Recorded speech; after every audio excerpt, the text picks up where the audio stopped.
Bismillahirrahmanirrahim. Assalamualaikum warahmatullahi wabarakatuh. Alhamdulillahirrabbilalamin. Wabihi nasta'in wa ala umuri dunia waddin. Wassalatu wassalamu ala ashrafil anbiya wal mursalin wa ala alihi wa sahbihi ajmain amma ba'du. Perkenalkan, namanya Munadia Walidatin Diana Fauzi dengan NPM 10060318135. Akan sedikit menerangkan tentang studi literatur kasus drug-related problem kategori adverse drug reaction pada pasien pediatrik. Dan pembimbing saya, Ibu Apoteker Fetri Lestari MSI dan Ibu Apoteker Sri Penny Fitrianingsi MSI. Pokok bahasan yang akan saya bahas yaitu ada pendahuluan, metodologi penelitian, pembahasan, dan kesimpulan. Pendahuluan saya bagi menjadi 3, ada drug-related problem, adverse drug reaction, dan pediatrik. Drug-related problem adalah kejadian yang tidak diinginkan atau tidak diharapkan dari pengalaman pasien akibat terapi obat sehingga kenyataannya potensial mengganggu keberhasilan penyembuhan yang diharapkan. Sedangkan adverse drug reaction adalah respon terhadap obat yang tidak diinginkan dan merugikan dan yang terjadi pada dosis yang biasanya digunakan untuk pencegahan, diagnosis, atau terapi penyakit atau untuk modifikasi fungsi fisiologis. Pediatri berasal dari bahasa Yunani, yaitu pedos yang berarti anak dan iatrika yang berarti pengobatan anak. Maka pediatri dikatakan pengobatan untuk anak. Metodologi penelitian, saya menggunakan systematic literature review yang dimana saya mencari hasil jurnal yang saya dapatkan itu terdapat 15. Setelah itu saya ekstraksi sesuai kriteria inklusi dan eksklusi sehingga saya mendapatkan 8 jurnal. Hasil dan pembahasan saya bagi 2, ada insiden ADR di antara masing-masing obat dan total populasi, ada juga manajemen ADR-nya.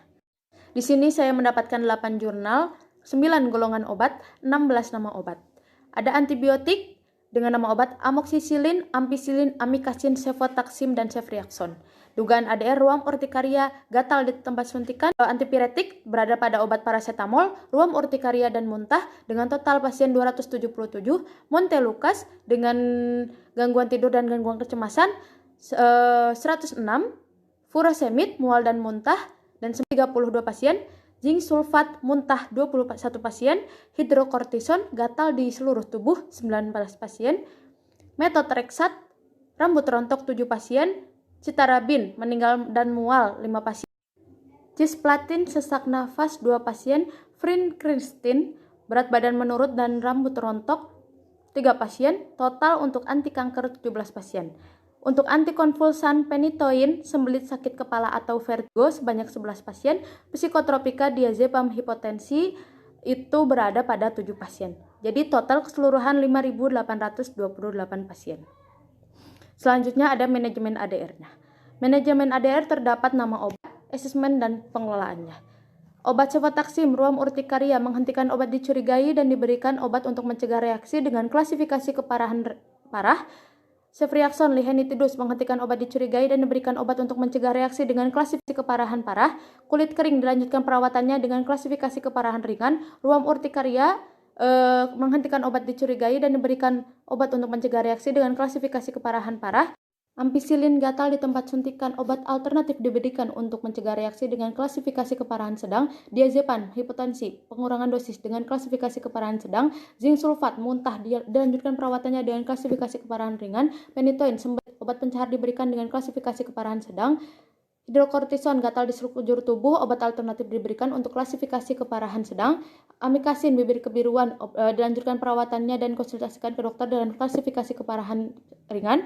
Cefotaxime diare melanjutkan perawatan bersama dengan cairan terapi dehidrasi dengan klasifikasi keparahan sedang. Gangguan tidur dan gangguan kecemasan menghentikan obat yang dicurigai dan klasifikasi.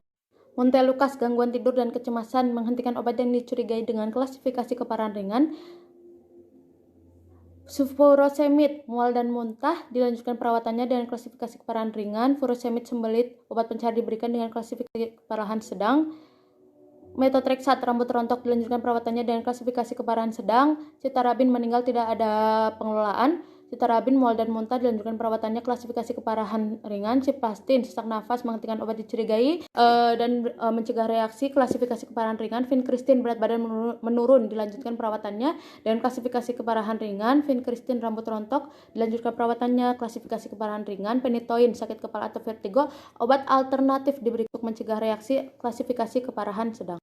Kesimpulan yang saya dapatkan, hasil penelitian saya mendapatkan 8 jurnal, 9 golongan obat, 16 nama obat, dan 5.828 populasi pasien yang terdampak pada kasus drug-related problem kategori adverse drug reaction pada golongan antibiotik, sebanyak 5.338 tergolongkan dari 5 nama-nama obat, yaitu amoxicillin, ampicillin, amikacin, cefotaxime, dan ceftriaxone.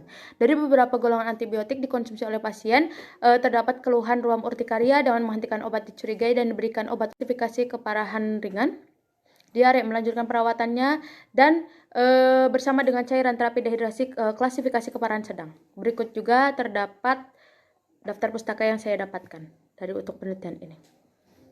Alhamdulillahirrahmanirrahim, mungkin cukup sekian presentasi dari saya. Mohon maaf bila banyak kata-kata yang tidak berkenan. Wabillahi taufiq wal hidayah. Wassalamualaikum warahmatullahi wabarakatuh. Terima kasih.